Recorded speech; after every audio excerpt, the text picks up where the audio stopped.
Bir nəfər deyirdi ki, mən həccə gedəcəm. Oğlu balaca uşaq idi də. Deyirdi ki, ata bəs sən həccə gedirsən, necə gedirsən də? Dedi bala, yəni Allah dəvət eləsin ki, gedim də. Uşaq da belə baxdı ona necə Allah dəvət eləsin, həccə get də, yəni necə dəvət olur ki?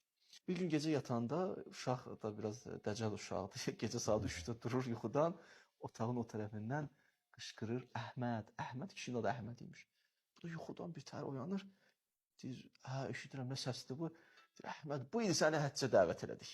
Səhər açılır, sevinə-sevinə yuxudan durandan sonra gülür. Uşaq deyir, bu ata nə məsələdir, niyə gülürsən? Deyir, İnşallah bu il həccə gedirəm. Bunu deyəndə uşaq başlayır gülməyə ki, ata həccə gedən deyilsən, o mən idim. Gecə saat 3-də səni Əhməd, Əhməd deyən. Ata gülür, deyir, bala, yəni lap elə də uşaq deyil. Səsdən tanıyırdım səni. Mənə sən maraqlı deyildin. Mənə səni gecə saat 3-də oyadan Allah maraqlıdır. O elə belə Əhməd, Əhməd idizdirməz.